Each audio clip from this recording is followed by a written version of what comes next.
everybody. Welcome back to the channel.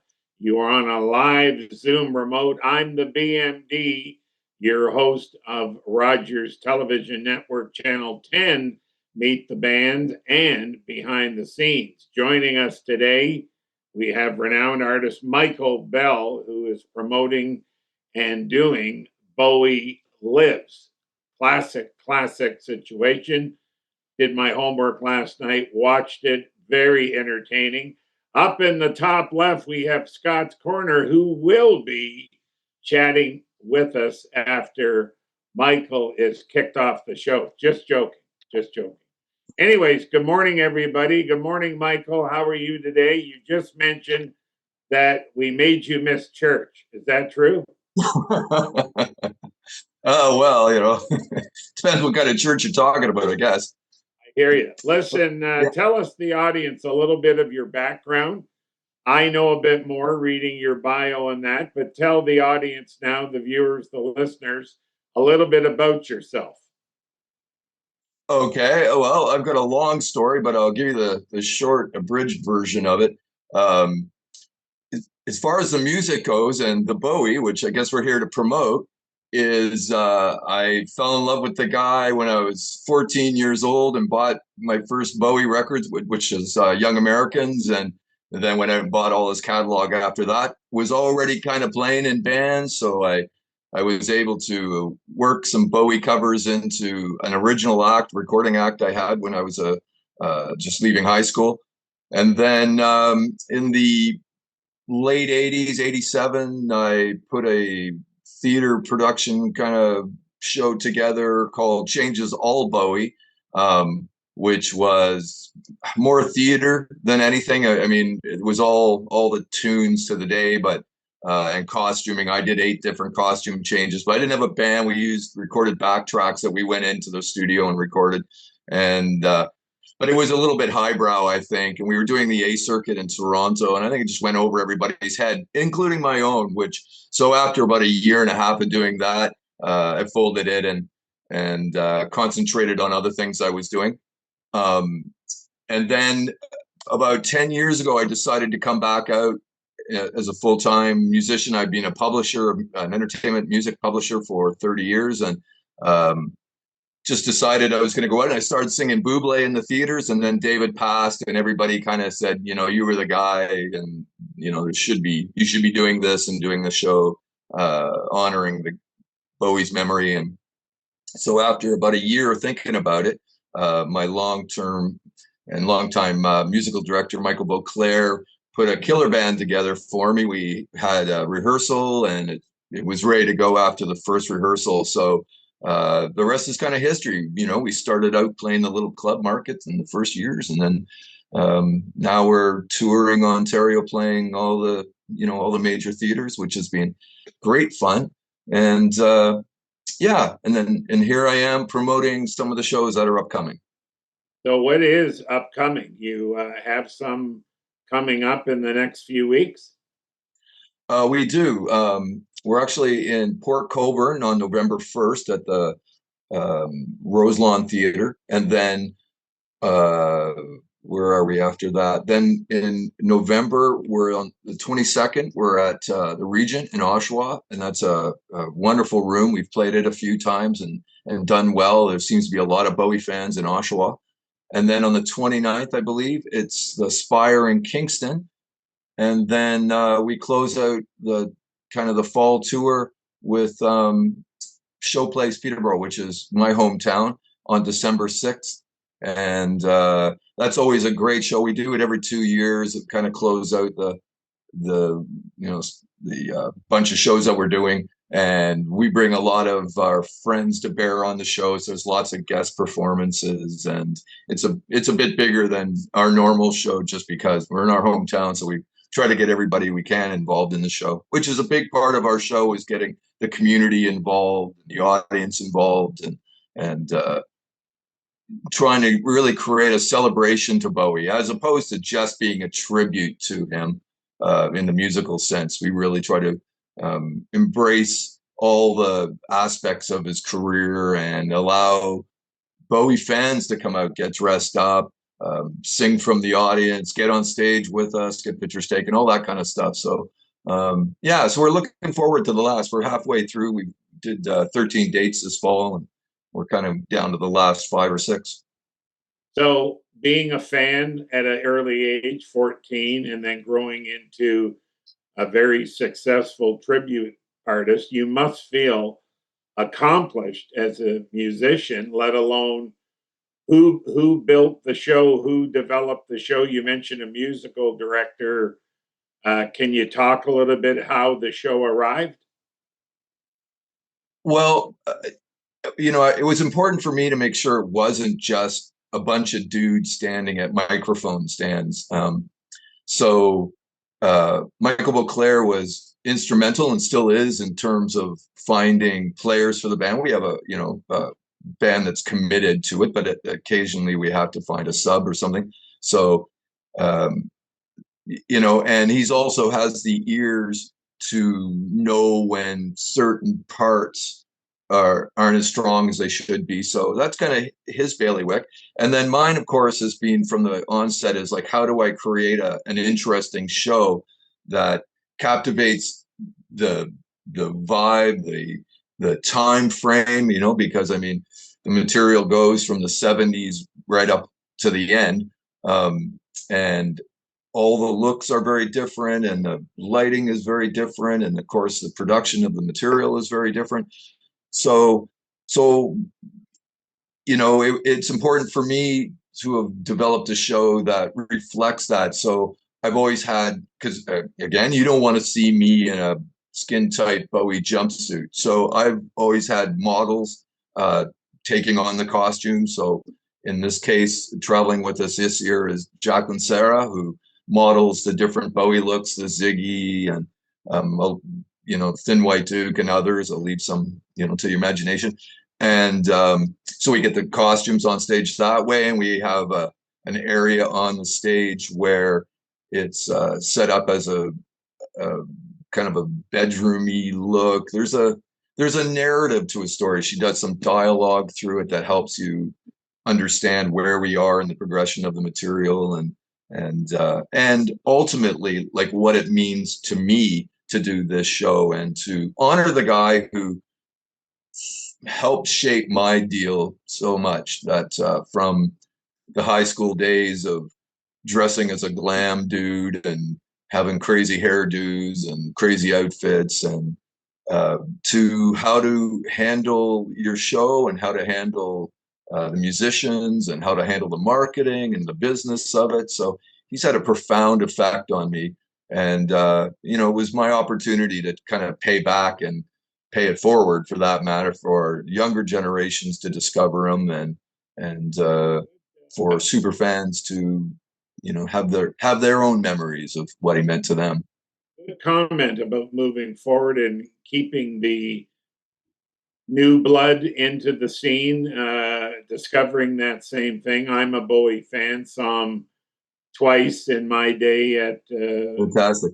Gardens and the C&E on the summer concerts. And remember when he came out with the orange hair, I'm going to say, and the peach colored kind of tuxedo. And I think Fame or Let's Dance was the number one hit at the time. And he, he rocked the place on. So, how do you keep up and keep your edge up on the entertainment and knowing more about him?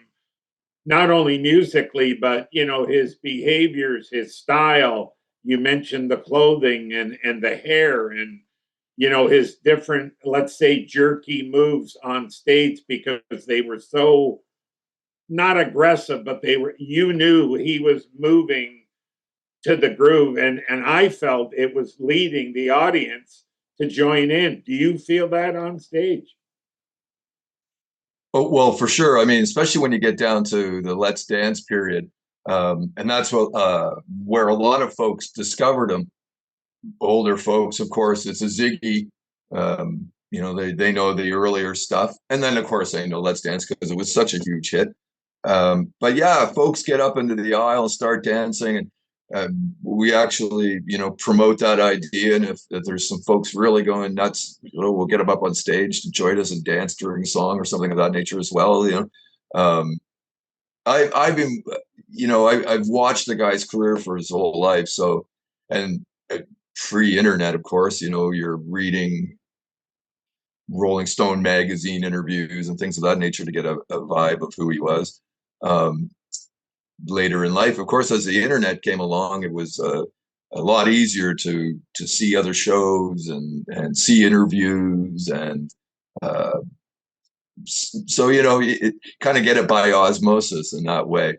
Um, the dance part of it, I've always been a dancer, so it's great, and I have a lot of different moves for different artists that I sing to or use. I have other shows as well as the Bowie show, and they're all very different on stage from a dance perspective. So Bowie's been great because he's got so many different moves and different bits of music, because you're gonna obviously move very different to Suffragette or Ziggy than you are to Fame and Young Americans, than you are to Let's Dance, than you are to I'm Afraid of Americans. They're all very different vibes on stage in terms of beat and rhythms and that. So yeah, so that part's super clever. I love that ability. What about your favorite place to play in your long career where you go, geez, I'm glad I'm back in Kingston tonight, or whatever? Every artist must have a favorite place. Yeah, yeah. I mean, it's uh, there are two ends of the spectrum, quite frankly, with this show. Is and we're playing all the theaters we can in Ontario, so we're seeing some iconic rooms. Like we were at the Sanderson Center on Friday night, and what a beautiful room, right? And and in that is the Regent Noshawa has always been a favorite gig of mine, and thanks to Scott, who introduced me to the room. I don't know, we're going back maybe 8 years now or 7 years now. Um, that's a wonderful room. Great people. The crew is fantastic. The room sounds great. It's a beautiful room. And then on the other side of it, we do once a year. We don't do clubs. We just do theaters. But once a year, because I book us basically all through the fall. We have a couple of spring shows just to, you know, get back into the groove or whatever. And we don't traditionally play through the summer. And then we just come back in the fall. So we're we're often our last show is always basically the first week of December, and then we don't see each other until March, when I put us on stage at the Duke in Toronto, which is like an iconic, quote unquote dive bar. But everybody's played this room. It's fantastic. It's so fun. We pack it out. And it's a little stage, and people are like right up to the stage with us dancing, and that's such a different vibe than something like the Regent, where you're suddenly I don't know how far is like the stage to the front row is 60 feet or something. So um yeah, so both those shows, there's so many great rooms out there. We're looking forward to the Kingston show. We've never played that venue, and we're rolling into new markets all the time still. So we get to play different iconic rooms, and that's great. Meet new crew and meet new Bowie super fans everywhere we go. Yeah, I hear you. What about on your set list in your long career? What do you feel is the song that goes over the best, where the fans just ignite and go dancing crazy on the stage? Is it Let's Dance or numerous songs? Yeah, certainly Let's Dance is a big hit. The early stuff too. I mean, Rebel Rebel is surprisingly a simple song. It's a surprisingly popular song, and the crowd claps along. We do a live version of that, and we open the show with Space Oddity, of course, which is a favorite of everybody's, and then it kind of really depends on the age group. Like we do Magic Dance from the Lazarus movie, or Lazarus from Labyrinth, And I don't really know the material. Like, I mean, I know the material, of course, but I didn't grow up with that material as some of the guys in the band did, who are younger than I am. And so you see that out in the audience as well, and we'll see, younger people go, that, that's my favorite movie, and I'm so glad that you played that song. And so sometimes songs I don't think would go over so well just because I didn't know them as well, or wasn't part of my growing up. Go over well. So if it's a super old audience, that meaning like my age, then the early stuff really rocks the house. Young Americans, Fame, or Big, And if it's a younger audience, sometimes it's the end of the show stuff that I'm Afraid of Americans, Trent Reznor, Nine Inch Nails, or uh, yeah. So it kind of depends, I mean, Bowie fans just love Bowie, so there's all that, and then folks who are discovering them often will hear in the lobby from folks, they'll come up and say, "I had no idea that was his song." There's just so many songs and so many genres and so many sounds and production pieces that people don't always know. They made me think I only know a couple of Bowie songs, but by the end of the night, they go, I knew every one of those songs, but I had no idea that they were all his. So, yeah, so it's different. It's kind of different everywhere we go. Somebody wants to reconnect with you and enjoyed this interview video we did, reach out and tell us your social media IDs. Yeah, so well, the our website is thebowielives.com. Where the Bowie lives on Facebook, TikTok, Instagram, Twitter. We're most active through Facebook. We have a great following of fans there that post, and we always post our updates of what the show was like and thank the audience and all that kind of thing. So yeah, so it's like Facebook, / the Bowie lives, or Instagram / the Bowie lives. If you just search the Bowie lives, you'll find us. We're out there all over the place. Listen, I enjoyed meeting you for the first time. I enjoy your work. I watched many videos last night preparing for our interview. I hope you like this setting and this interview. We hope you liked it. And Absolutely. want to see you down the road. And thanks for taking the time, stopping in and saying hello. And good luck for tonight, tomorrow, and the next day. Well, thanks very much, Lucas. It's really nice of you guys to give us the time on this. Hey, everybody, welcome back to the show. We are in one of my favorite sections of the show, Scott's Corner. Welcome back to the show. It's been a bit of an absence with the boss man there. He's got lots to talk about, and you are on and listening to Meet the Band behind the scenes on Rogers Television everywhere. Good morning, good afternoon, good evening to you, sir, somewhere in the world. Where are you hiding out, hanging out, and are you ready to talk? Yeah, we're back home from our little excursion, but we're ready to go and sitting in my hallway where my computer lives. Nice, very nice. And can you tell us about your latest journey? You were a bit of vacationing, from what I understood, a wedding, and Yeah, we still had promoting shows. That let's catch up. we were my daughter's wedding. It was in North Carolina. I I mean, I was one of those people that I really don't want to go to the States right now. Well, somebody's there, but wanted to make sure we got there for my daughter's wedding, and that's more important than some clown that's running the country over there. How'd the wedding go? It was great. It was actually on an animal refuge, and so the animals at this location that they got married have all been rescued from different areas across the country, really, and they bring them in like from goats to cows to chickens, and geez, there's all sorts of animals there. But happy to report they all look really healthy now. Good. That's good. And wedding, was it an extended trip too for you and your wife? It was. We drove down, so it was. We actually left on the Monday and got there on the Tuesday. We did two stops, and it was about a 14-hour drive. Um, but we were there till October 10th, from the 6th to the 10th. Let's Yep. get back to what's hot at Blackrose Entertainment.